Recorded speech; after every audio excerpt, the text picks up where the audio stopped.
సనాతన స్పెక్ట్రమ్ కి స్వాగతం. మన రాజ్యాంగంలో లౌకికం అనే మాట ఎక్కడ ఆగుపడదు. అటువంటప్పుడు ఆ మాటను రాజ్యాంగంలో కొత్తగా ఇరికిస్తే ప్రక్షిప్తం కిందే లెక్క. విహెచ్పి హిందూ రాజ్యాంగ నిరూపించాలని తీర్మానం ఆమోదించింది. వాస్తవమా కాదు? ఆర్గనైజర్ పత్రికలో ఆయన మనువు ఎక్కడా, ఆయన ఎక్కడా? మనువు మహనీయుడు, అంబేద్కర్ లిల్లు పుట్టుతో పోల్చదగినటువంటి వ్యక్తి. బీజేపీని గాంధేయ ఎగ్జాక్ట్లీ సోషలిజం, గాంధేయ సామ్యవాదం అని వాళ్ళు రాసుకున్నారు.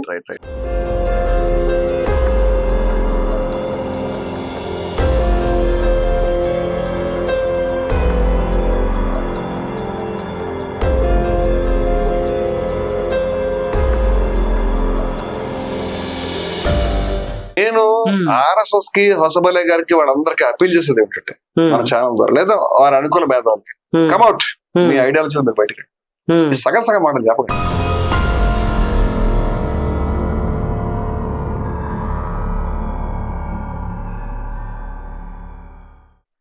గత వారం నిర్వహించిన వేదాల్లో బీఫ్ మాంసానికి సంబంధించిన అంశానికి సంబంధించి జనం నుంచి పెద్ద ఎత్తున స్పందన వచ్చింది. చాలా మంది దీనిపైన కామెంట్ చేశారు. చాలా వివరంగా ఉందని చెప్పేసి అన్నారు.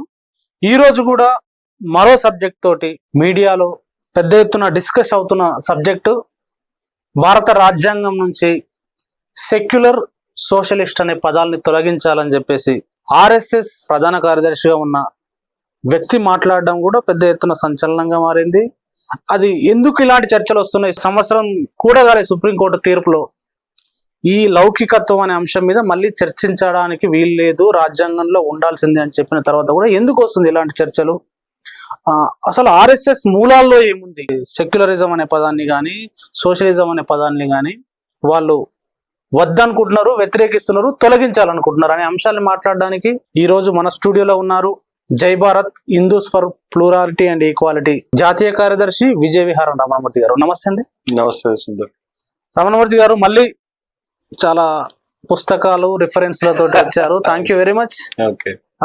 మీరు ఈ సనాతన స్పెక్ట్రమ్ అనే కార్యక్రమానికి చాలా పెద్ద ఎత్తున కంట్రిబ్యూషన్ చేస్తున్నారు. ఇంకోటి మీరు బాగా ఎక్కువ చదివి రిఫరెన్స్లతో సహా మాట్లాడడం బాగుందనేది ఫీడ్బ్యాక్ ఉంది. ఇంకోటి మన కార్యక్రమాన్ని ప్రత్యేకంగా చూస్తున్నాను నేను. ఇది మామూలుగా ఎక్కడైనా పోతే ఎక్స్టెంపుల్ మాట్లాడతాను కానీ ఇక్కడ మాత్రం ఖచ్చితంగా సబ్జెక్ట్ వెళ్ళాలనేది మీ ఆకాంక్ష ఉంది, నాకు కూడా అదే ఉంది. కాబట్టి స్పష్టమైన రిఫరెన్స్లతో మాట్లాడడానికి ఇంతవరకు చేసే వస్తుంది. అదే అండి ఈ రోజు సబ్జెక్టు. నేను ఇంట్రడక్షన్ లో చెప్పినట్టు ఈ సెక్యులరిజం, సోషలిజం అనే పదాలకి ఆర్ఎస్ఎస్ కు ఎందుకు పడదు అంటే ఇది మొదటిది కాదు. ఇప్పుడు మాట్లాడిన దత్తాత్రేయ సబ్జెక్ట్ మొదటిది కాదు. వాళ్ళు ఎప్పుడు మాట్లాడుతున్నారు, ఎప్పుడు పదే మాట్లాడుతున్నారు. సెక్యులరిజం అంటేనే ఒక బూతు అనే స్థాయికి కూడా సోషల్ మీడియాలో తీసుకొచ్చిన పరిస్థితి. అసలు ఎక్కడ లోపం ఉంది, ఎక్కడ వాళ్ళకి వచ్చిన సమస్య ఏంది? దీని పట్ల ఆశ్చర్యమైన విషయం ఒకటి చెప్తాను. ఇది మనకి 1976లో ఎమర్జెన్సీ విధించిన తర్వాత ఇందిరాగాంధీ గారి హయాంలో 42వ రాజ్యాంగ సవరణ ద్వారా ఈ ప్రియాంబుల్లో ఈ సెక్యులర్ సోషలిస్ట్ అనే ఆ పదాలను చేర్చడం జరిగింది. ఈ పదాల మీద గత ఏడాదే సుప్రీంకోర్టు జడ్జిమెంట్ వివరణగా ఇచ్చింది. ఏమి ఇచ్చిందండి? కొంచెం మా ప్రేక్షకులు జడ్జిమెంట్ కాపీ పట్టుకొచ్చారు, తీసుకొచ్చానండి. ఓ సూపర్. మీరు ఆల్వేస్ రెండు ఆధారాలతో వస్తారు. ఏముంది చెప్పండి. 2024 అంటే 2020 నాటి నవంబర్ 2024లో జడ్జిమెంట్ వచ్చింది. ఇది 2020 నాటి కేసు. ఈ కేసులో చాలా విస్పష్టంగా ఇది ఈ రెండు పదాలకు సంబంధించి ఎటువంటి అభ్యంతరం ఉండాల్సిన అవసరం లేదు. మనకి structure of the constitution, frame of the constitution, దీనికి ఇది విరుద్ధంగా లేదు. మొత్తం దాంట్లో ఉన్న విషయం అంతా అదే. ఇప్పుడు ఉదాహరణకి పంచదార డబ్బా ఉంది. పంచదార డబ్బా మీద మళ్ళీ పంచదార అని ఒకటి చిన్న స్లిప్ అంటించాం. ఉప్పు అని అంటిస్తే మీకు అభ్యంతరం ఉండాలి, లేదా ఉప్పు డబ్బాకి పంచదార అంటించినా మీకు అభ్యంతరం ఉండాలి. పంచదార డబ్బా మీద పంచదారని, ఉప్పు డబ్బా మీద ఉప్పు అని మేము రాసి పెట్టినంత మాత్రాన దాని వల్ల వచ్చిన తేడా ఉంది. ఆల్రెడీ ఏదైతే రాజ్యాంగ రచనా సభ Babasaheb Ambedkar drafting committee chairman గా ఉండి, చాలా మంది 100 మంది, జవహర్లాల్ నెహ్రూ గారు ప్రధానిగా ఉండి, అంతకుముందు కూడా ఎప్పటి నుంచో చాలా ట్రెడిషన్స్ లో కరాచీ కాంగ్రెస్ నుంచి రెజల్యూషన్స్ ఉంది.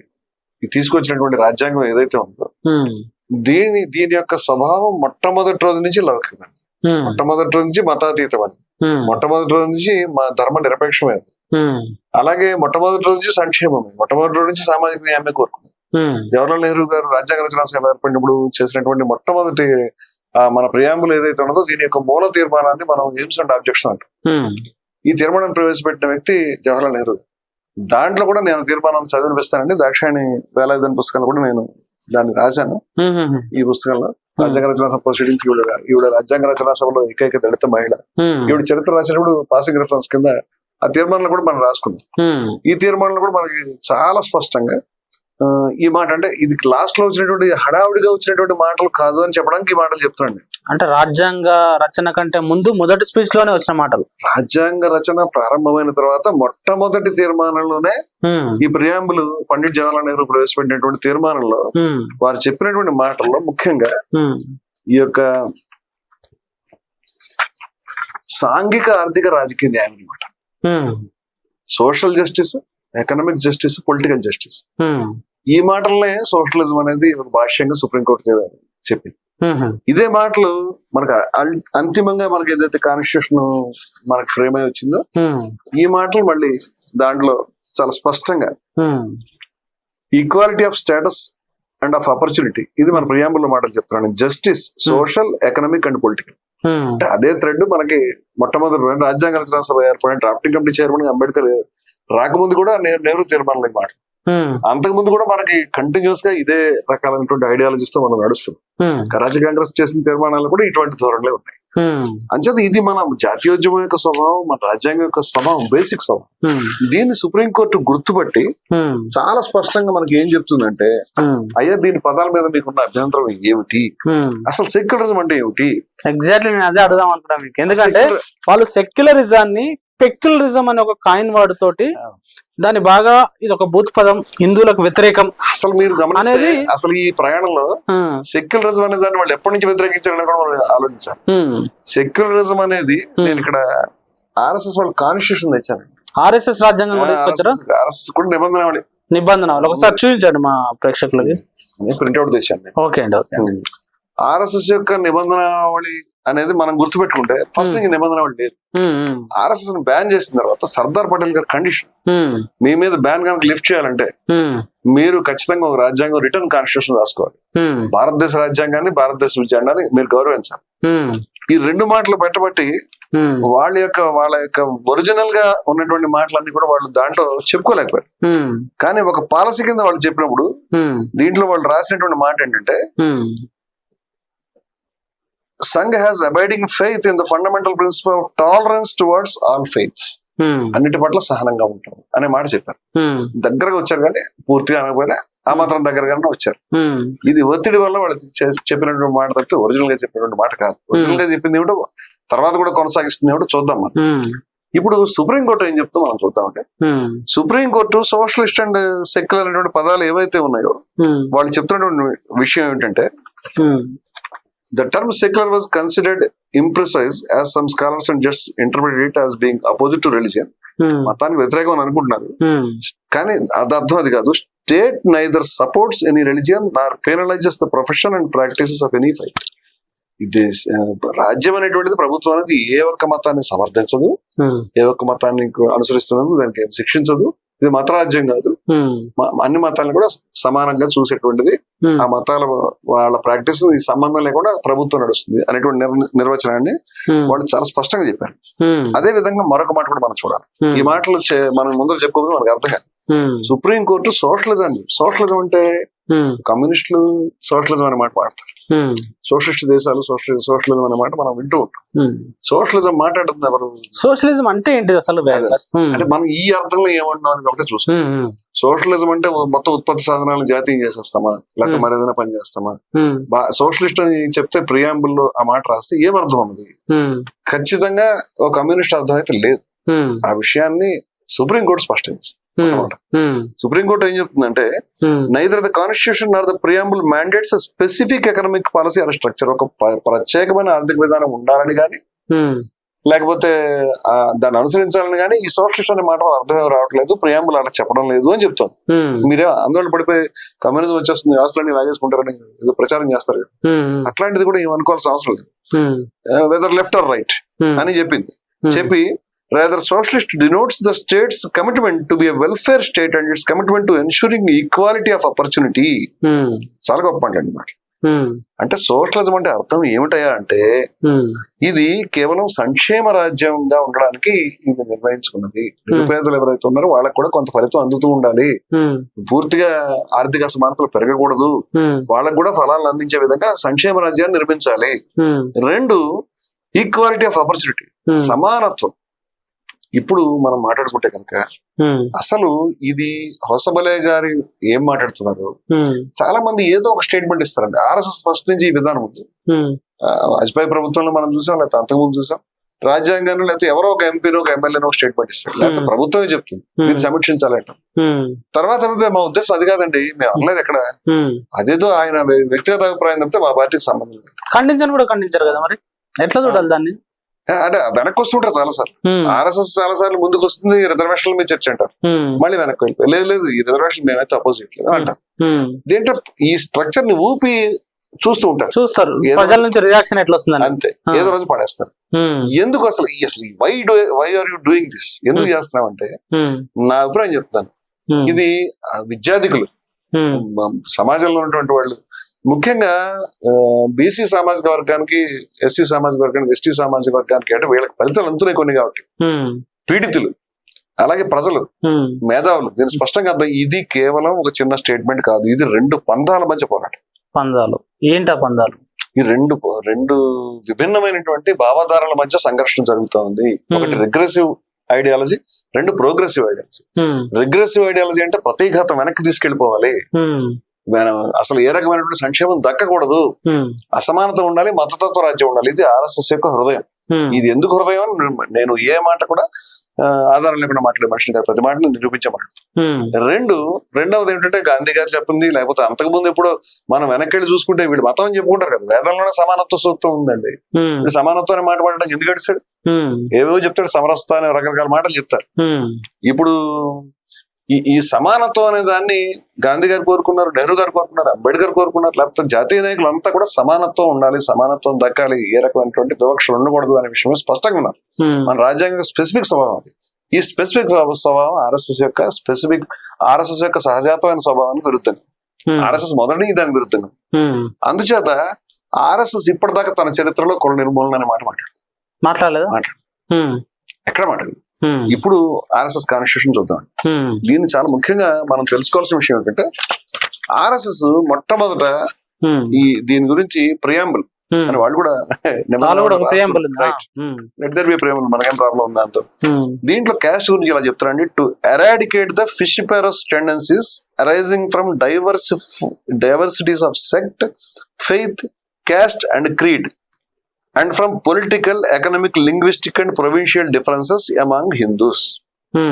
అంటే ఇక్కడ ఏం చెప్పారంటే, ఫిషిపెరస్ టెండెన్సీస్ అంటే విభజనవాద ధోరణులు, విచ్ఛేదక ధోరణులు, ఇలాంటి అర్థాలు వస్తాయి. మీరు మామూలుగా నెట్లో చూడొచ్చు.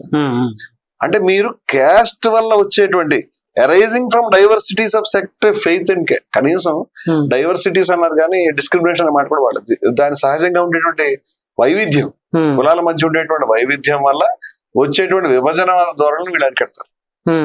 ఇప్పుడు మీరు దళితులు వాళ్ళ హక్కుల గురించి ఫైట్ చేస్తుంటే వాళ్ళ దృష్టిలో అది విభజనవాద ధోరణి అయ్యి ఉండే అవకాశం ఉంది. విభజనవాదం అంటే మీరు ఈ వివక్షని భరిస్తూ దాంతో పాటు కంటిన్యూ అయితే ఏ గొడవ లేదు, కానీ కులాన్ని నిర్మూలించాలి, ఇది అసమానతే అనే మాట వాళ్ళ దగ్గర ఎక్కడ లేదు. కులం వల్ల విభజనవాదం ఏమైనా వస్తే దాన్ని నిర్మూలించాలి. విభజనవాదం అంటే మీరు మాకు హక్కులు కావాలి, మాకు ఇవి కావాలి, మాకు రిజర్వేషన్లు కావాలి, లేకపోతే మా యొక్క వెనుకబాటుతనాన్ని పోగొట్టాలి అని మీరు అడిగితే అది అశాంతి వీళ్ళ దృష్టిలో, అది పోగొడతారు వీళ్ళు. ఇది అగ్ర కులాల యొక్క వాయిస్ తప్పితే మరేమి కాదు, లేదా ప్రివిలేజ్డ్ సెక్షన్స్ యొక్క వాయిస్. ఈ విషయం అర్థం కాక ఎక్కడైనా ఈ మొత్తం డాక్యుమెంట్ ఆర్ఎస్ఎస్ వాళ్ళు రాసినటువంటి డాక్యుమెంట్ లో ఎవరైనా ఎక్కడైనా క్యాస్ట్ ఎన్హిలేషన్, కుల నిర్మూలన అనేది చెప్పాలి. నేను గాంధీ రచనల నుంచి తీసి చూపిస్తాను, క్యాస్ట్ నిర్మూలించాలనేది అంబేద్కర్ రచనల నుంచి తీసి చూపిస్తాను. కులం అంటే అసమానత, అది పోవాలని, కులం పోవాలని వీళ్ళు ఎప్పుడు అనుకోలేదు. ఈ విషయం మనం కొంచెం లోతుగా వెళ్ళి వీళ్ళు ఎందుకు కులాన్ని ఇప్పుడు ఈ కులం అనే సమస్య, మతం అనే సమస్య, 3 సమస్యలు మనం ఎత్తుకున్నాం. ఒకటి మతం, సెక్యులరిజం అనే సమస్య. 2 సోషలిజం లో అసమానతలు. సోషలిజం అనే వర్డ్ తోటి మనకి ఉన్న డెఫినేషన్, వీటిని ఒక ఆశ్చర్యమైన విషయం చెప్తాను.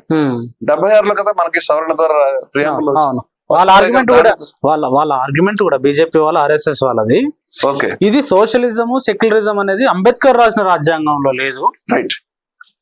ఎవరైతే ఇందిరాగాంధీ ఒక చీకటి రోజుల తర్వాత, ఆ రోజుల తర్వాత వాళ్ళు పెట్టిన ఎమర్జెన్సీ తర్వాత తీసుకొచ్చిన 42 అమెండ్మెంట్ లో ఈ 2 చేర్చారు అనేది వాళ్ళు చెప్తున్నారు. అంటే అంబేద్కర్ రాసిన రాజ్యాంగం నేను ఆ పద్ధతిలో అన్నాను.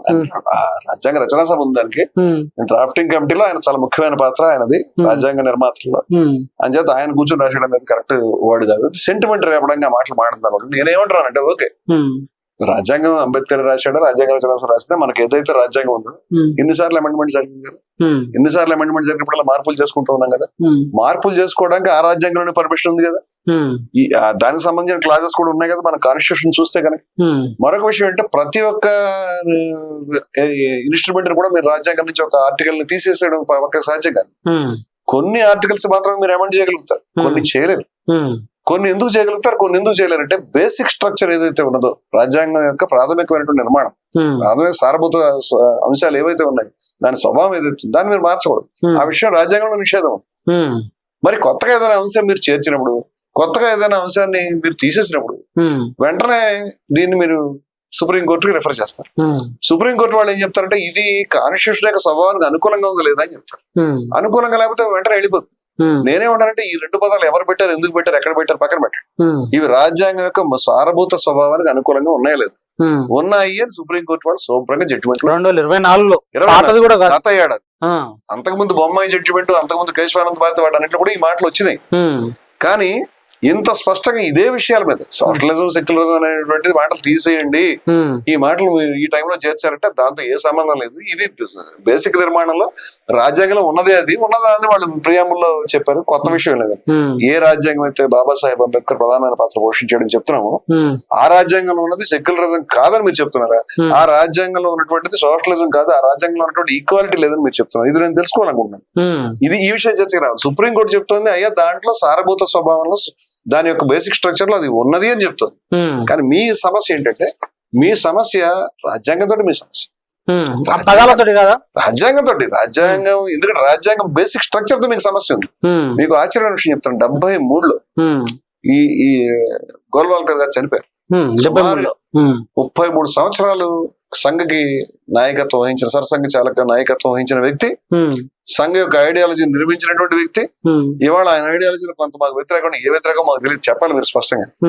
ఆయన ఆశ్చర్యం, 76లో ఇది జరిగితే నేను 73లోనే వారు ఏం రాశారో మీకు ఒకసారి నేను చదివిపిస్తానండి. వారు 73లో రాశారు. 73లో చనిపోయారు. 73 కంటే ముందు రాశారు వారి ప్రసంగాలు. పాంచజన్యం మీకు తెలుసు, బంచ్ ఆఫ్ థాట్స్ మీకు తెలుసు. ఎవరికైనా అనువాద సమస్యలు ఉంటే మనం ఇంగ్లీష్ లో కూడా చదివిపించుకోవచ్చు కావాలంటే. ఈ పేజీ తీసి దీంట్లో ఏముందో మనం చూద్దామంటే, ఇలా చెప్తున్నారండి. ఏమనంటే, ఇది నేను బంచ్ ఆఫ్ థాట్స్ చదివిపిస్తున్నాను. మన రాజ్యాంగంలో లౌకికం అనే మాట ఎక్కడ ఆగుపడదు. అటువంటప్పుడు ఆ మాటను రాజ్యాంగంలో కొత్తగా ఇరికిస్తే ప్రక్షిప్తం కిందే లెక్క. రాజ్యాంగం పైన అందులో లేని దాన్ని ఆరోపించడమే. 76లో ఈ విషయం చేరిస్తే 73లో చనిపోయిన మనిషి బహుశా 60లో మాట్లాడిన మాటలలో ప్రసంగాలు ఇవన్నీ కూడా, లేకపోతే 73 గంటల ముందు అట్లీస్ట్. అప్పటి నుంచి మీకు ఇంత బాధ ఏమిటి, ఇంత ఆందోళన ఏమిటి అంటే, సెక్యులరిజం అనే మాట మీకు పడదు. ఎందుకు పడదు? మరి ఏం కోరుకుంటున్నారు? ఎందుకు పడదు? ఎందుకు కోరుకుంటారంటే, వాళ్ళు మతతత్వ రాజ్యాన్ని కోరుకుంటారు. మీకు వీఆర్ నేషనల్ గుడ్ లో మనం గత ఎపిసోడ్స్ లో దీన్ని తీసి చదివి వినిపించాం. మైనారిటీని గ్యాస్ ఛాంబర్స్ కి పంపించి హిట్లర్ ఏ విధంగా చేసాడో మనం ఆ విధంగా చేయాలి. ఎవరైతే హైందవేతరులు ఉన్నారో వీళ్ళకి పౌరసత్వ హక్కులు ఉండకూడదు. వాళ్ళకి కావాలంటే హిందూ జాతికి, హిందూ సంస్కృతికి, హిందువులకి సేవలు చేసుకుంటూ ఇక్కడ ఉండడం తప్పితే వాళ్ళకి సంపూర్ణమైన హక్కులు ఉండకూడదు స్పష్టంగా ఆయన పేర్కోవడం అనేది మనం గతం చదివినిపించాను. నేను మళ్ళీ గత ఎపిసోడ్స్ లో ఉంది కాబట్టి నేను దాన్ని ప్రచురణ చేయట్లేదు. కానీ ఇదే బంచ్ ఆఫ్ థాట్స్ లో ఇదే గోల్వాల్కర్ గారి మాట చెప్తున్నారండి. మతతత్వ రాజ్యానికి వ్యతిరేకంగా లౌకిక రాజ్యం అనే భావన ఆరంభమైంది. రైట్, ఇది ప్రాబ్లం. మీది మతతత్వ రాజ్యం, దీనికి వ్యతిరేకంగా లౌకిక రాజ్యం అనేటువంటి భావన ఇక్కడ ప్రారంభమైంది. జాతీయోద్యమంలో ప్రారంభమైంది, రాజ్యాంగ రచనా సభలో ప్రారంభమైంది. గాంధీజీ, నెహ్రూ, సుభాష్ చంద్రబోసు, లేకపోతే అంబేద్కర్, ఇలాంటి మహనీయులు మన జాతి నిర్మాతలు ఎవరైతే ఉన్నారో వీళ్ళందరి ఐడియాలజీలో ఉన్నది ఇది. అది మీకు నచ్చడం లేదు. మతతత్వ రాజ్యానికి వ్యతిరేకంగా లౌకిక రాజ్యం అనే భావన ఆరంభమైంది. ఈనాడు మతతత్వ రాజ్యం అంటే ఇతర విశ్వాసములు అన్నిటి పట్ల అసహ్య భావం కలిగిన ఒక మతరాజ్యం అని అర్థం చెప్పబడుతోంది. పూర్వకాలంలో కానీ ఆధునికంలో కానీ మన దేశంలో అటువంటి సంఘర్షణకు, అసహనానికి ఏ విధమైన అవకాశం లేదు. చాలా అస్పష్టంగా ఉన్నటువంటి ఈ మాటల అర్థం ఏంటంటే మతతత్వ రాజ్యం అనేది మనం అసహించుకోవాల్సింది కాదు, మతతత్వ రాజ్యం గొప్పది అని. మతతత్వ రాజ్యానికి వ్యతిరేకంగా లౌకిక అనే భావన వచ్చింది. ఈ లౌకిక భావనకి వ్యతిరేకం కాబట్టి మన దాంట్లో లౌకిక లేదు. నెక్స్ట్ పేరు చెప్పండి ఏమంటే, అంటే ఇప్పుడు మీరు వాళ్ళు కోరుకున్న మతతత్వ రాజ్యానికి పూర్తి విరుద్ధము లౌకికం అనేది. నేను ఆర్ఎస్ఎస్ కి, హొసబలే గారికి, వాళ్ళందరికీ అప్పీల్ చేసేది ఏమిటంటే మన ఛానల్ ద్వారా లేదా వారి అనుకూల భేదాలకి కమ్అట్, మీ ఐడియాలజీ మీరు బయటకి సగం మాటలు చెప్పండి. మేము రాజ్యాంగం యొక్క ప్రాథమిక నిర్మాణానికి వ్యతిరేకమని చెప్పండి. మా గోల్వాల్కర్ ఈ మాటలు చెప్పాడు, మైనారిటీలకు హక్కులు ఇది మీ ఉద్దేశం, మీరు ఓపెన్ గా చెప్పండి. దీంట్లో మీకున్న సమస్య ఏమిటి చెప్పండి. ఈ మతతత్వ మీరు మైనారిటీలకు హక్కులు నిరాకరించినటువంటి వీఆర్ నేషనల్హుడ్ అనేటువంటి పుస్తకాన్ని మీరు నిరాకరించలేదు. మీరు ప్రింట్ చేసుకున్నటువంటి పాంచజన్యము, బంచ్ ఆఫ్ థాట్స్ లో ఉన్నటువంటి విషయాలను మీరు నిరాకరించలేదు. దాంట్లో ఎట్టి పరిస్థితుల్లో కూడా లౌకికానికి మీరు వ్యతిరేకము. గతంలో కూడా మీరు ఒక మాట చెప్తారు. మీరు ఇందాక మనం అనుకున్నప్పుడు సెక్యులరిజం అనేటువంటి మాటని మొట్టమొదట మేమే అసలు సెక్యులరిస్టులు, మీరు సూడో సెక్యులరిస్టులు అని వాడారు. సూడో సెక్యులరిస్టులు ఈ మాట ఖాయం చేసింది సంఘ పరివార మిత్రులు ఖాయం చేసి అన్ని చోట్ల కూడా సూడో సెక్యులరిస్టులు అనే మాట 80లో వాడారు. 90లో 2000 వచ్చి 30-40 ఏళ్ళు గడిచిన తర్వాత ఈ పదం అయిన తర్వాత ఇప్పుడు సెక్యులర్ మాట డైరెక్ట్ తింట మొదలు పెట్టారు. మీరే అన్నారు మేము సూడో సెక్యులరిస్ట్, మీరు సెక్యులరిస్టులు మీరు చెప్పుకున్నారుగా. అట్లాంటప్పుడు తిట్టడం ఎందుకు దాన్ని? మేము సెక్యులరిస్ట్ అనే మాట రాదా? ఇప్పుడు వాళ్ళ యొక్క ఈ క్రిమికీటకాలలాగా ఈ మొత్తం సంఘ పరివారంలో చిట్ట చివరి వరుసలో ఉండేటువంటి వాళ్ళంతా కూడా సెక్యులర్ అనే మాట తిరిగి ఈయన ఇప్పుడు మనకెంత కామెంట్స్ వస్తాయి, మీరు సెక్యులర్, ఈయన చెక్కలరు, లేకపోతే ఇంకో సిక్, ఇలాంటి దరిద్ర మాటలన్నీ అనుకు తిడుతున్నారు. మరి మొన్నటిదాకా మీరు అన్నది మేము సెక్యులర్, మీరు సూడో సెక్యులర్. ఇప్పుడు అంటే అది నాటకం అనమాట. అంటే మీరు దశల వారీగా నాటకాలు వేస్తారు. ఎందుకు నాటకాలు? కమ్అట్, ఓపెన్ గా చెప్పండి.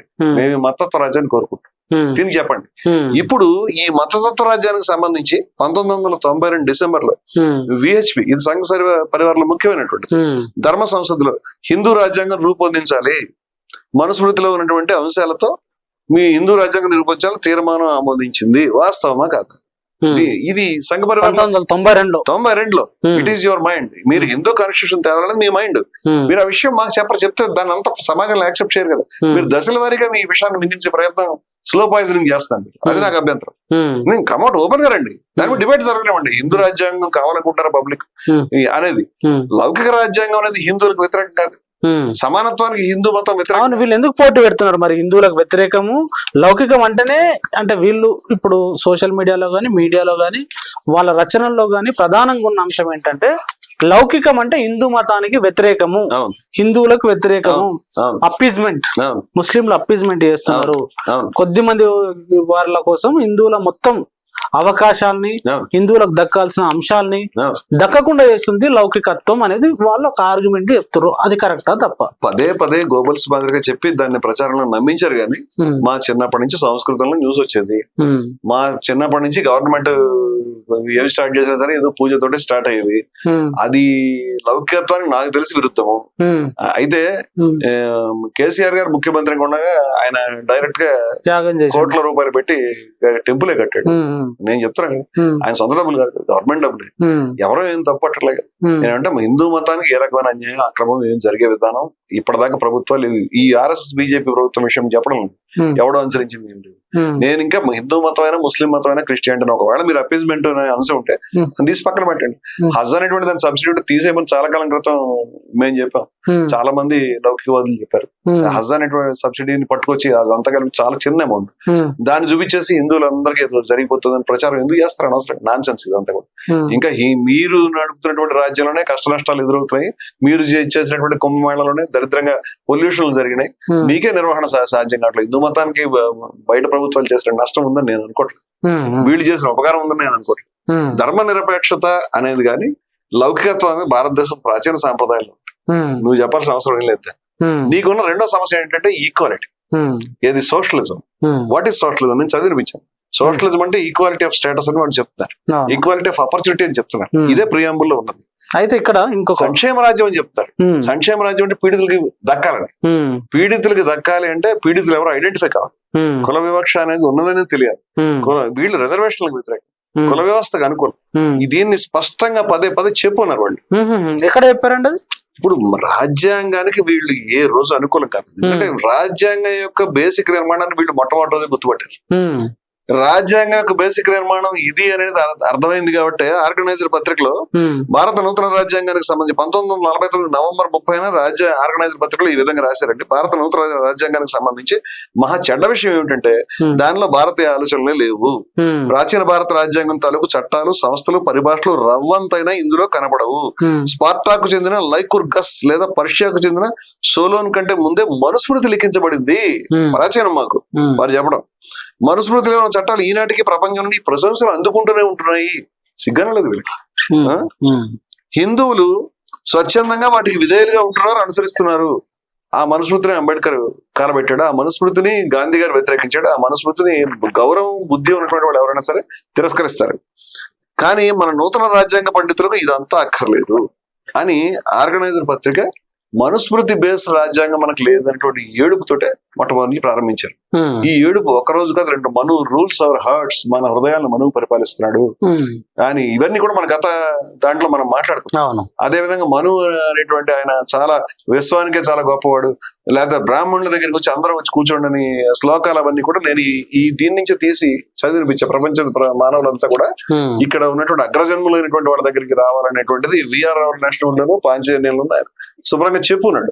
అంబేద్కర్ మీద మీరు విషాన్ని చిమ్మి ఏది ఆర్గనైజర్ పత్రికలో ఆయన మనువు ఎక్కడ, ఆయన ఎక్కడ, మనువు మహనీయుడు, అంబేద్కర్ లిల్లు పుట్టుతో పోల్చదగినటువంటి వ్యక్తి అని ఆర్గనైజర్ పత్రికలో రాశారా లేదా, రాస్తే ఎందుకు రాశారు, ఇప్పుడు దాన్ని విత్డ్రా చేసుకుంటారు, ఆ విషయం నాకు తెలియదు. ఇది నేను ఏ సంచికో నేను గతంలో చెప్పాను, మళ్ళీ కూడా చెప్తున్నాను.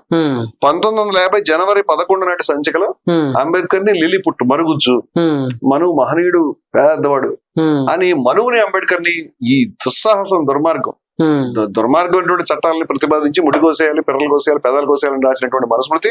అది మనం 100 సార్లు మన ఎపిసోడ్స్ లో చర్చించుకున్నాం. బయట కూడా ప్రతి ఒక్కరు ఎవరైనా దాన్ని చిచ్చి అంటారు. దాన్ని ప్రతిపాదించిన వ్యక్తికి ఈక్వాలిటీ, ఫ్రాటర్నిటీ, లిబర్టీతో ఉన్నటువంటి రాజ్యాంగాన్ని ప్రధాన పాత్ర వహించిన వ్యక్తికి మీరు పొలికి పెట్టి ఈయన మరుగుజ్జు అని చెప్తే మీకు సిగ్గానే ఉందా? అయితే వాళ్ళు సమానత్వానికి వ్యతిరేకమైతే వాళ్ళు సోషలిజం అనే పదమే వాళ్ళకు మింగుడు పడదు అని మీరంటే, వాళ్ళు ఆర్ఎస్ఎస్ ఏర్పాటు చేసిన బీజేపీని గాంధేయ సోషలిజం, గాంధేయ సామ్యవాదం అని వాళ్ళు రాసుకున్నారు. వాళ్ళు ఎట్లా వ్యతిరేకమవుతారు? ఇది చాలా ఆశ్చర్యం అండి. ఇది చర్చకు పెద్దగా రాలేదు. వారు 1980లో బీజేపీ పార్టీ ఏర్పాటు చేసుకున్నప్పుడు గాంధేయ సోషలిజం అన్నారు. ఇప్పుడు ఎక్కడ అనట్లేదు అన్నమాట. తర్వాత గాంధీ గారు చనిపోయినప్పుడు వారు స్వీట్లు పంచుకున్నారు అనేటువంటి విషయం గతంలో మనం చర్చించుకున్నాం. ఆ హత్యలో కూడా వాళ్ళకి పాత్ర ఉందని ఆరోపణ వచ్చింది. సరే, నిరూపణ కాలేదు, ఎందుకంటే ఆయన సంఘం వదిలిపెట్టి వెళ్ళిపోయాడు. ఏ ఐడియాలజీ అయితే గాంధీజీని చంపిందో ఐడియాలజీని మీరే తయారు చేశారంటే పటేల్ వాళ్ళని స్పష్టంగా పేర్కొన్న విషయాన్ని కూడా మనం గతంలో ఆర్ఎస్ఎస్ ప్రచురణ నుంచే తీసి చూసుకున్నాం. వాళ్ళు మిఠాయిలు పంచిన విషయాన్ని పటేల్ నిరసించిన విషయం చెప్పుకున్నాం. గాంధీ చచ్చిపోతే మిఠాయిలు పంచుకుని గాంధీ హత్యలో పాత్ర ఉందని ఆరోపణలు అందుకున్నటువంటి మీరు ఇవాళ గాంధీ సోషలిజం, అటు గాంధీ, మీరు సోషలిజానికి వ్యతిరేకం. ఎందుకు వ్యతిరేకం సోషలిజానికి? ఒకసారండి, బంచ్ ఆఫ్ థాట్స్ అనేటువంటి పుస్తకం, ఈ 2 పుస్తకాలు ఒకటి తెలుగు, ఇంగ్లీష్ అంతే. అంటే మనం క్లారిటీ గురించి ఈ పుస్తకం కావాలంటే ఈ పుస్తకం, ఆ పుస్తకం కావాలంటే ఆ పుస్తకం మనం రిఫర్ చేయొచ్చండి.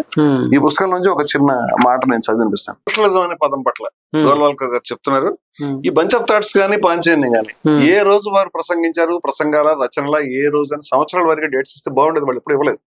ఆయన యొక్క ఐడియాలజీ ఎట్లా మారుతుందో మనం చూసేవాళ్ళం. దీంట్లో ఈ బంచ్ ఆఫ్ థాట్స్ నా దగ్గర ఉన్నటువంటి నేను చూపిస్తున్నటువంటి ప్రింట్ బహుశా పాత ప్రింట్ కావచ్చు, ఇది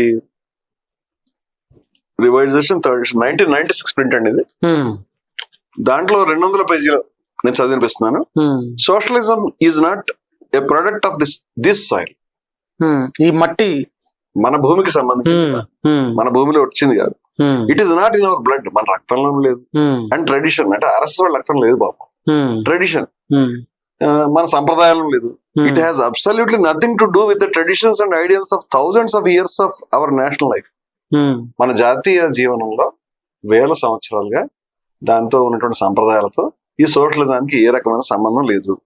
it is a thought alien to the crores of our people here. కోట్ల మంది ప్రజలకి, ఇక్కడ ఉన్నటువంటి వాళ్ళకి అసలు ఇది చాలా పరాయిది ఈ భావన. As such it does not have the power to thrill our hearts. మన హృదయాలను రంజింప చేయలేదు, అందువల్ల దానికి ఆ శక్తి లేదు. And inspires to a life of dedication and character. దానికి మనం అంకితం కాలేము, దాన్ని చూసి మనం ఇన్స్పైర్ కాలేమని చెప్తున్నాడు. Thus we see that it does not possess even the primary qualification to serve as an ideal for our national life. అది ఒక ఆదర్శంగా ఉండజాలదు, అందువల్ల దానికి ఇటువంటి పద్ధతులని చెప్పాడు. నేను అడుగుతున్నా, సోషలిజం అంటే అర్థం తెలియనప్పుడు ఈ గొడవ అంతా ఉంటుంది. సోషలిజం అంటే ఏమిటో నేను ఇందాక సుప్రీంకోర్టు జడ్జిమెంట్ లో ఫస్టే చదివించాను. సోషలిజం అంటే ఈక్వాలిటీ ఆఫ్ ఆపర్చునిటీస్ అని చెప్తున్నారు. ఈక్వాలిటీ అనేటువంటిది, సమానత్వం అనేది మనకే సంప్రదాయంలో లేకపోతే వేదంలో సమానత్వ సూక్తం ఎక్కడి నుంచి వచ్చింది? నిర్దోషం హి సమం బ్రహ్మ అని యశాం సామ్య స్థితం మనహ ఇహైవత అర్జిత స్వర్గం అని ఈ సమత్వాన్ని అందుకునేటువంటి వాడు స్వర్గాన్నే చేరుకుంటాడు, మొత్తం ముక్తిని పొందుతాడని గీత ఎందుకు చెప్తోంది? సమానత్వం మన ట్రెడిషన్ లేదని ఆర్ఎస్ఎస్ చెప్పడానికి ఎంత ధైర్యం హిందూ మతానికి ఈ రకమైనటువంటి, అంటే మన సంప్రదాయాలకి ఈ రకమైనటువంటి మాట్లాడడానికి ఎంత ధైర్యం అని నేను అడుగుతాను. అయితే వీళ్ళకి సోషలిజం మీద ఉన్నటువంటి ప్రాబ్లం నేను చెప్తానండి. ఇదే ప్రసంగంలో కొంచెం ముందుకు వెళ్ళినప్పుడు ఆయన దున్నేవాడికి భూమి అనే దాన్ని అప్రోచ్ చేశాడు. వీళ్ళ సమస్య ఇది. వీళ్ళు భూస్వాముల పార్టీ, అగ్రకులాల పార్టీ. అందుచేత దున్నేవాడికి భూమి అనేటువంటిది ఈక్వాలిటీ ఆఫ్ ఆపర్చునిటీలో భాగంగా భూస్వాములు కమ్యూనిస్టులు ఇక్కడ తెలంగాణ పోరాటం చేయడం కానీ వేరే చోట్ల పోరాటాలు కానీ చేసిన దానివల్ల, అలాగే దేశవ్యాప్తంగా చర్చ, దీనివల్ల దున్నేవాడికి భూమి అనేటువంటి ఒక ఆలోచన అనేది రావడం అనేది జరిగింది. అల్టిమేట్ గా భూ సంస్కరణకు దారితీస్తుంది అనేది మనకు అందరికి తెలుసు.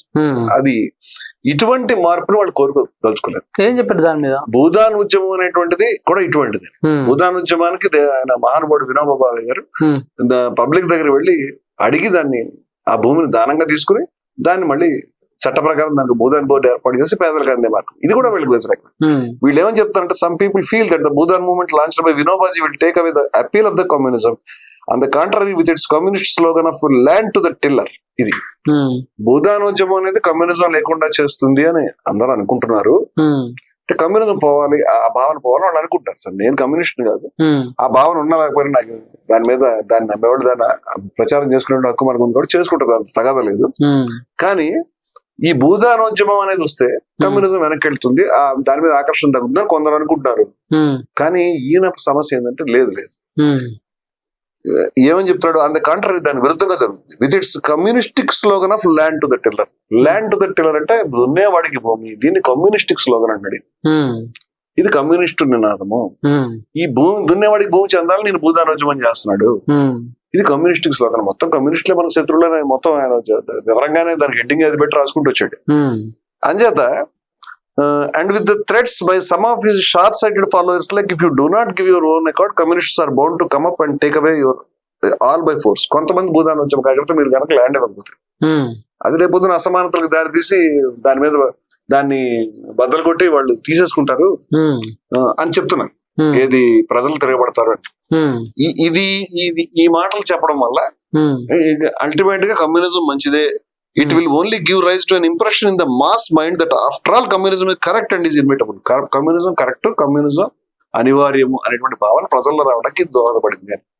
చూడడానికి ఈ వాక్యాలు మనకు కమ్యూనిజం మీద తగదా ఉన్నట్టు కనిపిస్తుంది. సరే కమ్యూనిజం అనివార్యం కాదు, కమ్యూనిజం మంచిది కాదు అని ప్రచారం చేసుకోండి, అభ్యంతరం లేదు. కానీ ఈ కమ్యూనిస్టిక్ స్లోగన్ అనేటువంటిది ఏదైతే దున్నేవాడికి భూమి అనేది ఉందో, ఈ దున్నేవాడికి భూమి మీద వెళ్ళాల్సిన సమస్య. దున్నేవాడికి భూమి మీద ఎందుకు సమస్య అంటే పీడితులకి హక్కులు వస్తున్నాయి. సంక్షేమ రాజ్యం ఇందాక మనం వింటుందంతా అదే. పీడితులకి హక్కులు రాకూడదు, సంక్షేమం జరగకూడదు. ఈ మొత్తం పారాగ్రాఫ్ లో ఎక్కడ అఫ్ కోర్స్ దున్నేవాడికి అయితే భూమి చెందాలన్నమాట వాళ్ళు రాయాలి. జీవితం మొత్తం మీద వాళ్ళ చరిత్ర మొత్తం మీద 100 ఏళ్ల చరిత్రలో ఒక్కరోజు దున్నేవాడికి భూమి గురించి వీళ్ళు ఉద్యమం చేయలేదు. కానీ ఏదో ఒక స్థాయిలో భూ సంస్కరణలు ఇంప్లిమెంట్ కావడానికి, తర్వాత ఇక్కడ జరగడానికి ఈ దేశంలో అనేకమైనటువంటి శక్తులకి, మన రాజ్యాంగం మొత్తం కంప్లీట్ అయిన తర్వాత అంబేద్కర్ గారు రాజ్యాంగ రచన సభలో గొప్ప మాట చెప్పాడు. మనకి రాజకీయమైనటువంటి సమానత్వం వస్తున్నది, కానీ ఆర్థిక సమానత్వం కానీ సాంఘిక సమానత్వం కానీ రావడం లేదు. ఇది కనుక రాకపోతే ఎవరు పీడితులు ఉన్నారో దీన్ని బదలుకొట్టి ఈ మొత్తం ఈ ఫ్రేమ్ ను మొత్తం బద్దలు కొట్టేస్తారన్న మాట చెప్పాడు. పేల్చి వేస్తారు, తునాతునకు పేల్చి వేస్తారు. చాలా గొప్ప మాట ఆయన చెప్పింది. అయితే ఎందుకు ఆయనకు ఆర్థిక సమానత్వం రావాలి అనేటువంటి ఒక బాధ, ఒక దానికి సంబంధించిన దాని ఆవశ్యకత మీద ఒక ఇంపార్టెన్స్ ఆయనకు తెలుసు. అలాగే ఎంతో కొంత కాంగ్రెస్ కాదు, కమ్యూనిస్టులు మొదటి నుంచి వాళ్ళకి మెయిన్ స్లోగనే అది. అందువల్ల ఇది దేశంలో చాలా పక్షాల్లో ఇది సోషలిస్టులు కూడా ఇదే మాట చెప్తున్నారు. జయప్రకాష్ నారాయణ ఇదే మాట చెప్తున్నాడు. భూదానోద్యమం కాసేమో సామాన్యుడికి అందడం, ఇది మాత్రం ఆర్ఎస్ఎస్ వాళ్ళకి నచ్చదు. అంచే సోషలిజాన్ని వాళ్ళు అసహించుకుని ఇది మన దేశానికి చెందదని చెప్పారు. ఇది కేవలం ఆర్థికమైనటువంటి సమానత్వం మాట్లాడుకున్నాం. మరి సాంఘిక సమానత్వం, సాంఘిక సమానత్వానికి ప్రధానమైన సాధనం రిజర్వేషన్స్. రిజర్వేషన్ల గురించి వీళ్ళు ఏం చెప్పారు కూడా మనం తెలుసుకోవాలిగా. మనం చాలా సార్లు గతంలో చూసాము. అంటే రిజర్వేషన్ల జోలికి మేము రాము, దాంతో మాకు ఇబ్బంది ఏం లేదని కూడా మోహన్ భగవత్ ప్రకటించాడు కదా రీసెంట్ గా. రిజర్వేషన్ల కంటే ముందు మనం అర్థం చేసుకుంది వీళ్ళకి కులం మీద అనుకూలత ఉంది. కుల వ్యవస్థకి ఎంత ప్రేమగా ఉన్నారు వాళ్ళు మనం గతంలో చూసాం. మనం ఆర్ఎస్ఎస్ లో కుల వ్యవస్థ ఏ విధంగా ఉందనేది బన్వర్ మేఘవంశీ యొక్క అనుభవం నుంచి కానీ అసలు ఆర్ఎస్ఎస్ లో కులాన్ని ఏ విధంగా ప్రేమిస్తున్నారు ఇదంతా కూడా మనం గతంలో కొంత మాట్లాడుకున్నాం. మళ్ళీ కూడా మనం మాట్లాడుకోవాల్సిన అవసరం ఉంది. అది మనం వేరే సెక్షన్ లో కూడా మళ్ళీ మాట్లాడుకుందాం. ఇది నేను సాధికారికంగా కుల వ్యవస్థ ఇలాగే ఉండాలని వాళ్ళు కోరుకున్నారు, ప్రేమించారనే విషయాన్ని నేను నిరూపించగలుగుతాను వాళ్ళ రైటింగ్స్ నుంచే. అయితే కుల నిర్మూలనలో ఒక ప్రధానమైన సాధనంగా రిజర్వేషన్స్ ని మనం మొదటి నుంచి చూస్తున్నాం. ఈ రిజర్వేషన్ కి సంబంధించి బంచ్ ఆఫ్ థాట్స్ లో గోల్వాల్కర్ గారు ఇలా చెప్తున్నారు. సెపరేటిస్ట్ కాన్షియస్నెస్, విభజనవాద ధోరణి అవన్నీ పోవాలని మీరు కోరుకుంటున్నారు. ఇందాక మీరు ఆర్ఎస్ఎస్ యొక్క మనం కాన్స్టిట్యూషన్ చదివాం. దాంట్లో విభజనవాద ధోరణులు, విచ్ఛేదక ధోరణులు పోగొడతామని చెప్పారు. రిజర్వేషన్ డిమాండ్ విచ్ఛేదక ధోరణి వాళ్ళ ఉద్దేశంలో. ఆ మాట ఇక్కడ చెప్తున్నాడు ఆయన ఏమని, separatist consciousness breeding jealousy and conflict, అసూయని సంఘర్షణని తీసుకొస్తుంది, వైరుధ్యాన్ని. Is being fostered in sections of our people by naming them Harijans, scheduled castes. మన ప్రజల్ని and scheduled tribes, scheduled castes, హరిజనులు. హరిజనులు అనే శబ్దాన్ని గాంధీ గారు ఉపయోగించింది అన్టచబుల్స్ అనలేక. అన్టచబుల్స్ అనలేక సోమవంశీలను వాడదామని సాహు మహారాజ్ అన్నాడు. గాంధీ గారు హరిజనులు అన్నాడు. వాళ్ళ శబ్దం మన అది అవసరం లేదని అందరం అనుకుంటున్నాం కాబట్టి దాన్ని పక్కన పెట్టేస్తాం. గాంధీ గారు ఉన్నా సరే అవసరం లేకపోతే పక్కన పెట్టడానికి చెప్పాడు, దానికి అభ్యంతరం లేదు. కానీ ఆ శబ్దం వెనకాల ఉన్నటువంటి ఆంతర్యం ఏంటంటే అన్టచబుల్స్ అంటరాని వాళ్ళు అని మనం అనకూడదు, అస్పృశ్యులు అనకూడదు అనేటువంటిది. ఇప్పుడు హరిజన శబ్దం షెడ్యూల్డ్ క్యాస్ట్ అంటే కొంత జాబితా తయారు చేసి పీడితులందరికీ కొంత సౌకర్యాలు కల్పించడానికి మనం షెడ్యూల్ అంటే జాబితా అండి.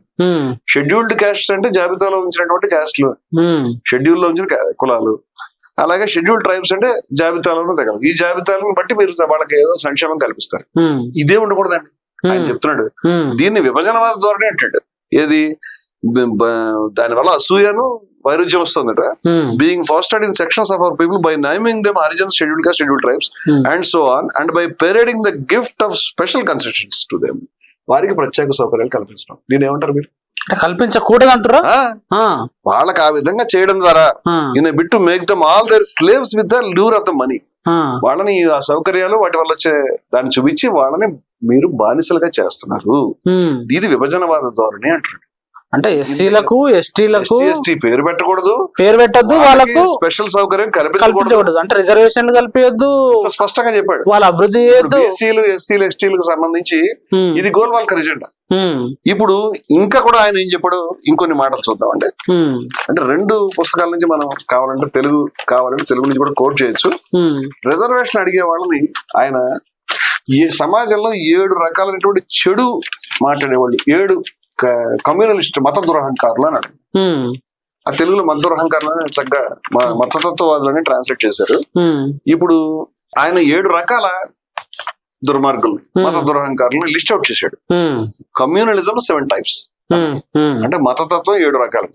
నువ్వే మతతత్వవాది, నువ్వేంట్రా చేసేది, నువ్వు మతతత్వవాది, నువ్వు విభజనవాది, నువ్వు అణచివేదన కోరుకునేటువంటి సంస్థ నువ్వు పెట్టుకున్నది, నీ ఐడియాలజీ అంతా అక్కడే ఉంది. ఇప్పుడు అవతల వాళ్ళని కమ్యూనిజం అంటే దొంగ అని అరిచినట్టు ఇదంతా. ఇప్పుడు ఏంటి దీంట్లో 4th టైప్, నేను ఆ 7 చదవట్లేదు కావాలని. 4th type consist of those who rouse controversies in the name of touchability and untouchability. స్పృశ్యత, అస్పృశ్యత అని కేకలు పెట్టేవాళ్ళు. బ్రాహ్మణ్ అండ్ నాన్ బ్రాహ్మణ్, బ్రాహ్మణులు అబ్రాహ్మణులు అని గొడవలు పెట్టేవాళ్ళు. And fan hatred, enmity, selfishness అని చెప్పాడు. And demands for special privileges, ప్రత్యేక హక్కులు కావాలని వాళ్ళు. వీళ్ళు మతతత్వాలు. ఇప్పుడు మీరు చూస్తే కనుక అన్టచబిలిటీ ఉండొద్దు అనేది మతతత్వవాదమా? అక్కడ మనకి టచబిలిటీ, అన్టచబిలిటీ అస్పృశ్యతను వ్యతిరేకిస్తాడండి మా వాడు, తప్పర్థం చెప్తారు అంటారేమో. కానీ అస్పృశ్యత, అస్పృశ్యుడు అనే మాట చెప్పకుండా, అంటరానితనం అనే మాట చెప్పకుండా మరి బాబాసాహెబ్ అంబేద్కర్ కావచ్చు, ఫూలే కావచ్చు, గాంధీ కావచ్చు, పెరియార్ కావచ్చు, ఎవరైనా ఉద్యమాలు చేయగలుగుతారు? బ్రాహ్మణ అబ్రాహ్మణ అనే పదం మనకు అక్కడ కదా ఎక్కువ కనిపించేది. దీని బ్రాహ్మణుడు ప్రివిలేజ్ సెక్షన్ అండి. అబ్రాహ్మణులకు ప్రివిలేజ్ లేదు, శూద్రులకు ప్రివిలేజ్ లేదు. అంచేత సదుపాయాలు మీరు పొందారు, సౌకర్యాలు పొందారు, ఆధిపత్యం చెలాయించారు కాబట్టి మిగతా వాళ్ళని మనం మాట్లాడేటప్పుడు ఈ విభేదం మనం మాట్లాడతాం కదా. ఈ విభేదం మాట్లాడగానే ఈయన అడ్డ వచ్చాడు గోల్వాల్కర్. అడ్డ వచ్చి మనకేం చెప్తున్నాడంటే ఈయన నిర్వచనం ప్రకారం వీళ్ళంతా కూడా కమ్యూనలిస్ట్ అన్నాడు. జోకర్, వీళ్ళంతా మతతత్వవాదులు, విభజనవాదులు, చెడు అనే అర్థంలో వాడాడు దాన్ని, కమ్యూనలిజం అనే మాటని. మీరంతా కూడా ఎవరు? బాబాసాహెబ్ అంబేద్కర్, ఫూలే, పెరియార్, గాంధీ, నారాయణ గురు, మీరు ఈ జాబితా అనంతమైంది. అప్పుడు బసవరా లేకపోతే వీరబ్రహ్మేంద్ర స్వామి వీళ్ళంతా పీడితుల తరపున ఏదో ఒక సందర్భంలో గొంతు వినిపించిన వాళ్ళే. వీళ్ళందరూ కూడా అయితే మీరు లేదండి అస్పృశ్యత అనే మాట మావాడు వ్యతిరేకం. కింద ఈ మాటలు మనం కొంచెం చదివితే అండ్ ఫ్యాన్ హేట్రెడ్, విద్వేషం, ఎనిమిటీ, శత్రుత్వం, సెల్ఫిష్నెస్. ఏమండి కుల వ్యవస్థలోనే శత్రుత్వం ఉంది, కుల వ్యవస్థలో విద్వేషం. బ్రాహ్మణులే అబ్రాహ్మణుల పట్ల విద్వేషాన్ని పెంచుతూ చిమ్ముతూ మనుస్మృతిగా రకరకాల శాస్త్రాలు రాశారు. అవన్నీ మీరు రెత్తిపెట్టుకు తిరుగుతారు. ఇప్పుడు దానికి వ్యతిరేకంగా మాట్లాడే వాళ్ళు మీరు విద్వేషం అని చెప్తున్నారు.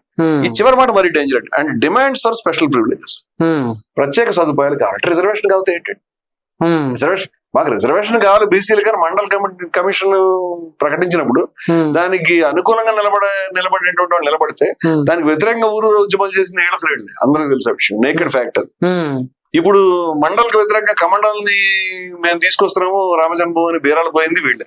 ఇప్పటిదాకా భారతదేశంలో కింది కులాలకి, బీసీలకి, ఎస్సీలకి, ఎస్టీలకి, మహిళలకి ఏ రకమైన మంచి ప్రయోజనం జరిగిందో ఒక్కరోజు కూడా అటువంటి ప్రయోజనాల గురించి పనిచేయనటువంటి ఏకైక సంస్థ, వాటికి అడ్డం ఉన్న సంస్థ, అలా పని చేయకుండా ఇప్పుడు మనం లాస్ట్ టైం మాడుకున్నాం కదండి, కరపత్రి అయినటువంటి పెద్ద మనిషికి ఈయన ఆ రోజు women code bill, Hindu code bill ని అంబేద్కర్ ప్రతిపాదిస్తున్నప్పుడు దాన్ని రోడ్డు మీద నిలబడి జనాలు మొబిలైజ్ చేసినటువంటి వ్యక్తిని వాళ్ళ స్టాంప్ రిలీజ్ చేసినటువంటిది ఈ ప్రభుత్వం అని చెప్తున్నాను నేను.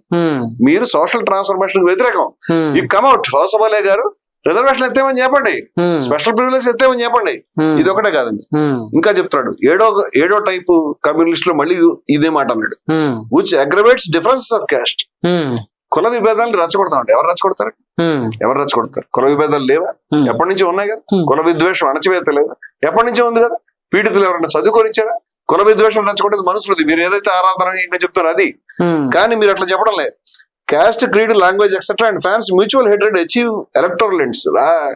ఇది రాజకీయ లాభం గురించి కులాన్ని రెచ్చగొడతారు. పైకి చూడడానికి ఏదో నీతి చెప్పినట్టు, కానీ ఇవన్నీ కలిపి చదువుకోవాలి.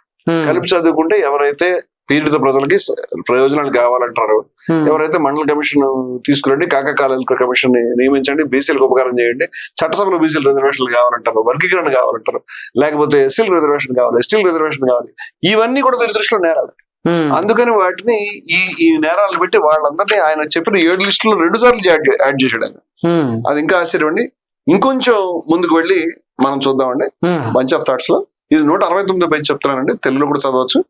We must cry a complete halt to farming groups based on caste. కులాలని మనం ఎక్కడ కూడా ఆర్గనైజ్ చేయకూడదు. అంబేద్కర్ గారు SC ST ఫెడరేషన్ పార్టీ పెట్టుకున్నాడండి. మనం చాలా చూస్తే కుల సంఘాలు ఉన్నాయి. కుల సంఘాలు కులతత్వాన్ని విద్వేషాన్ని రేపితే ఖచ్చితంగా తప్పే నేను కూడా అంటాను. కానీ కుల సంఘాలు చాలా సార్లు కింది కులాల యొక్క ప్రయోజనాల గురించి కింది కులాల సంఘాలు కొట్లాడినాయి. ఈ దశలో కుల సంఘాలు అక్కర్లేదని చాలా తప్పదు, దాన్ని ఎవరు అంగీకరించరు. ఇది కుల సంఘాలు వద్దు పెట్టద్దని గతంలో బీజేపీ వాళ్ళు ఊరేగింపులు తీసేవారు, ఇప్పుడు మానేసారు సిగ్గుపడి. వాళ్ళు కూడా పెట్టుకుంటారు. అయితే complete halt farming groups based on caste, creed అని చెప్పి అండ్ డిమాండింగ్ ఎక్స్క్లూజివ్ రైట్స్. ఇది సమస్య. మీరు కుల సంఘాలు పెడితే మీరు ఏదో సమాజం విడిపోతారు కాదు మీ బాధ. Demanding exclusive rights and privileges. మీరు ఏమంటారు వీటిని? మీరు చెప్పండి. ఈ ప్రివిలేజెస్, రైట్స్ అంటే రిజర్వేషన్లు అంతే కదా, సదుపాయాలు, హక్కులు అవే కదా అడుగుతున్నాం.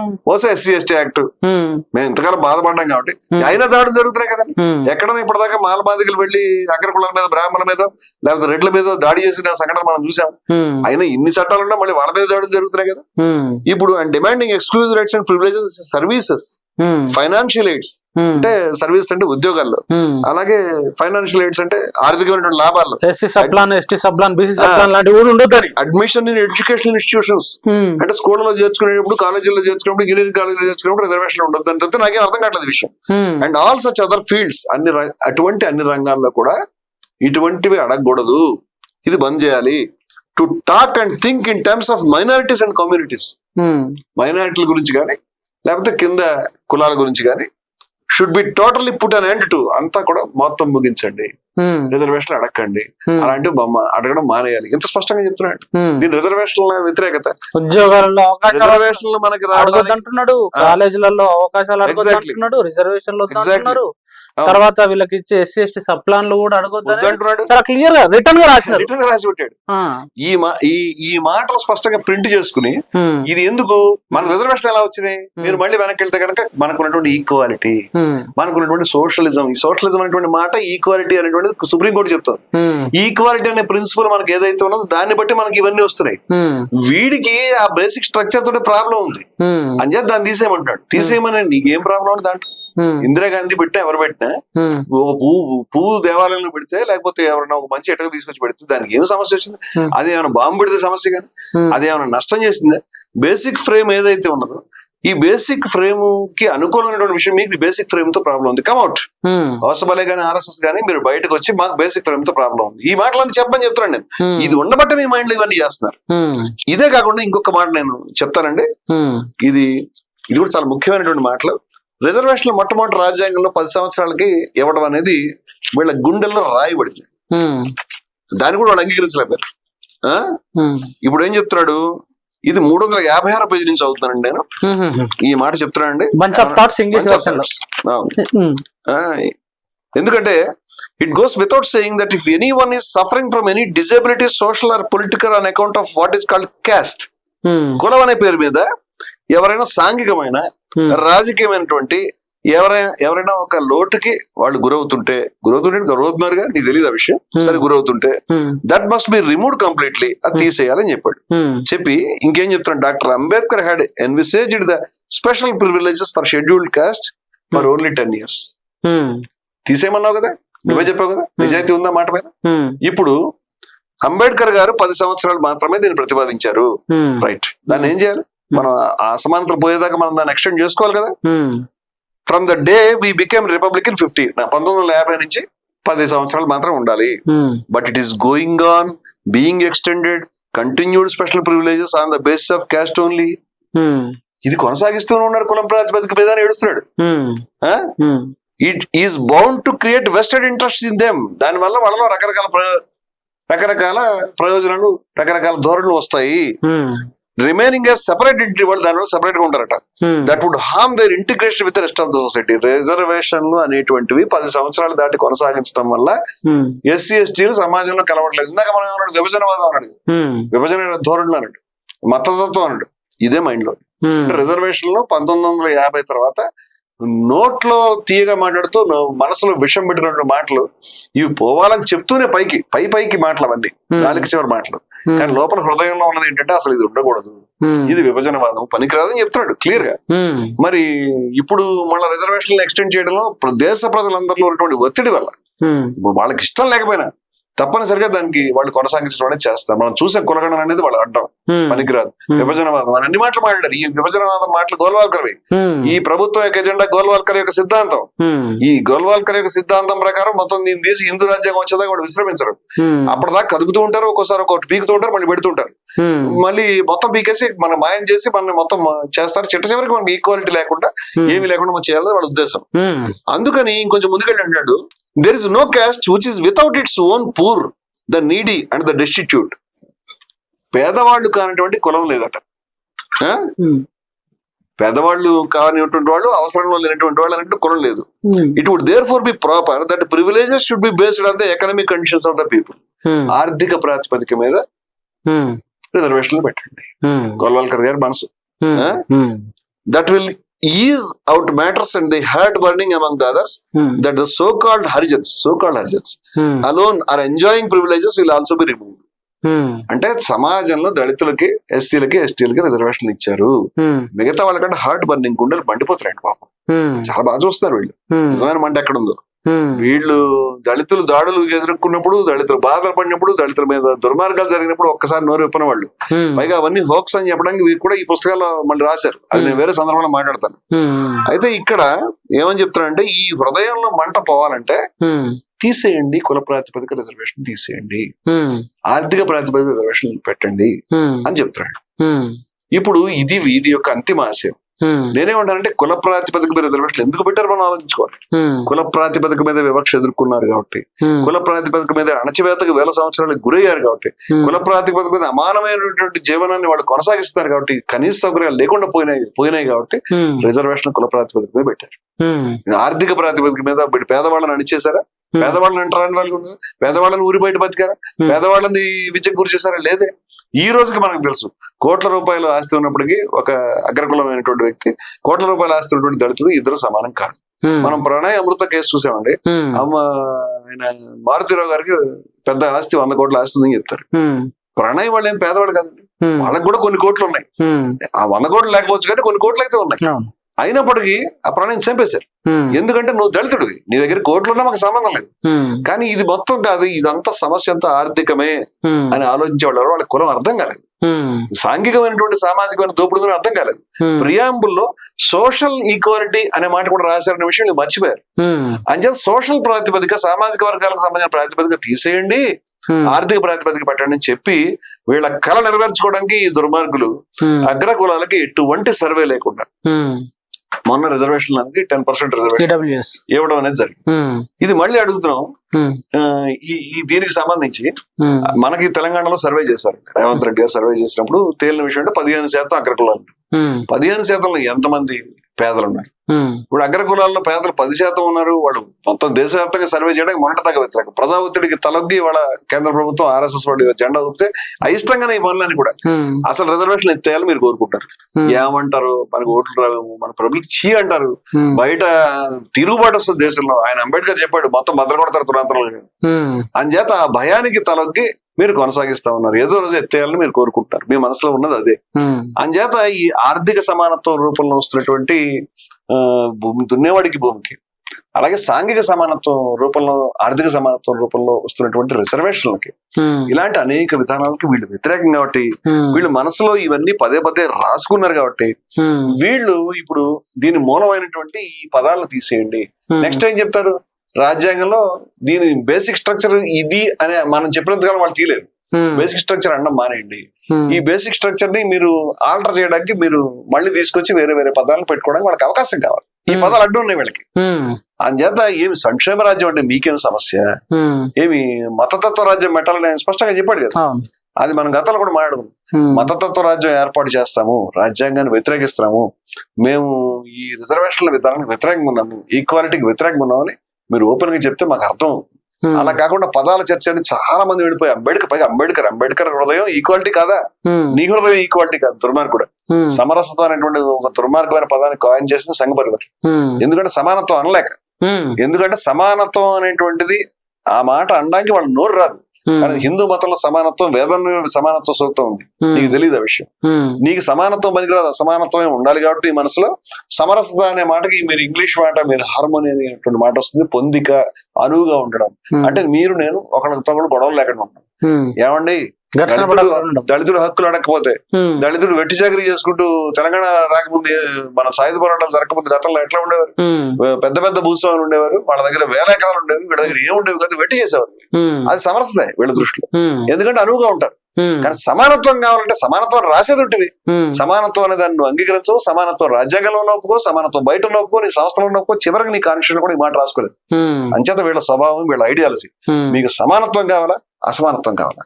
మీకు నేను అడుగుతున్నాను, దళితులు బీసీలు అందరూ కూడా వీళ్ళ వెనకాల ఉన్న వాళ్ళని అడిగేది అంటే సమానత్వం కావాలి, అసమానత్వం కావాలి. ఈ దేశంలో ఉన్నటువంటి మైనారిటీలు అటు ఇటుగా 20% ఉన్నటువంటి మైనారిటీలని మొత్తంగా ఏ రాజకీయ హక్కులు లేకుండా అణిచివేయాలా, క్రైస్తవులకు హక్కులు దూరం చేయాలి. ఇదంతా గోల్వాల్కర్ కోరుకుంటుంది.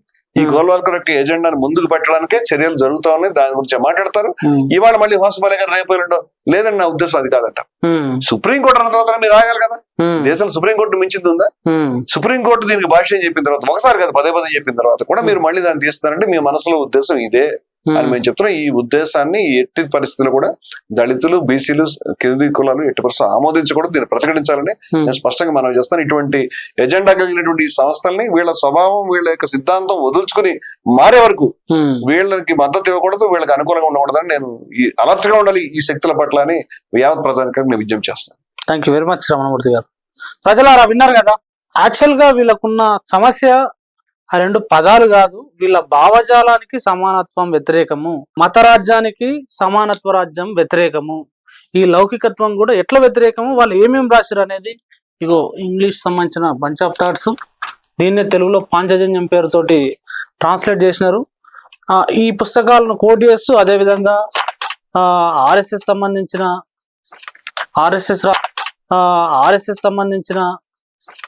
ఆర్ఎస్ఎస్ రాసుకున్న వాళ్ళ రాజ్యాంగం సంబంధించి ఏం రాసుకున్నారు, ఆర్ఎస్ఎస్ రాసుకున్న వాళ్ళ రాజ్యాంగం సంబంధించి ఏం రాసు డిఫైన్ అనే పుస్తకాన్ని, ఇన్ని పుస్తకాల్ని దాక్షాయణి వేలాయుధన్ మన రాజ్యాంగ రచనా కమిటీలో ఉన్న ఏకైక దళిత మహిళ. ఈమె పుస్తకాన్ని కూడా జై భారత్ వాళ్ళు, విజయ విహారం వాళ్ళు రాశారు.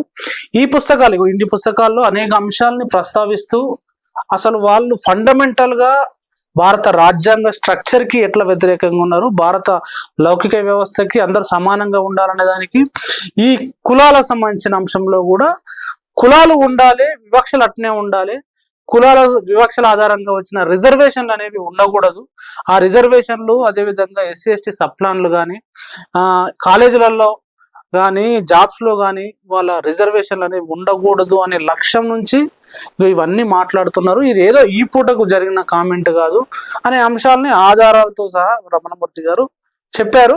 మరి ఇవి మీరు వక్ర భాష అని చెప్తున్నారు, ఇది మా ఉద్దేశం అది కాదు అనుకున్న ఆర్ఎస్ఎస్ వాళ్ళు మిత్రులు ఎవరు వచ్చినా సనాతన స్పెక్ట్రమ్ తప్పకుండా ఇక్కడ వేదిక ఇస్తుంది, మీరు కూడా దీని మీద డిబేట్ చేయొచ్చు, మాట్లాడచ్చు. ప్రజలకు మాత్రం నిజాలు చెప్పడానికే T10 సనాతన స్పెక్ట్రమ్ ప్రోగ్రామ్ నిర్వహిస్తుంది. చాలా శ్రమపడి ప్రజలకి నిజాలు చెప్తున్నారు. ప్రజలారా ఈ ఇంటర్వ్యూ చూశారు కదా, ఈ ఇంటర్వ్యూ మీద తప్పకుండా కామెంట్ రాయండి. మీకు కామెంట్, ఒక్క కామెంట్ రాస్తే అది 100 మందికి రీచ్ అవుతుంది కామెంట్లు చేయడం వల్ల. కాబట్టి మీరు కూడా కామెంట్ చేయండి, మీకు ఈ సబ్జెక్టు వినిపించాలనే వారికి వీడియో షేర్ చేయండి. Thank you very much. చూస్తూనే ఉండండి T10 సనాతన స్పెక్ట్రమ్.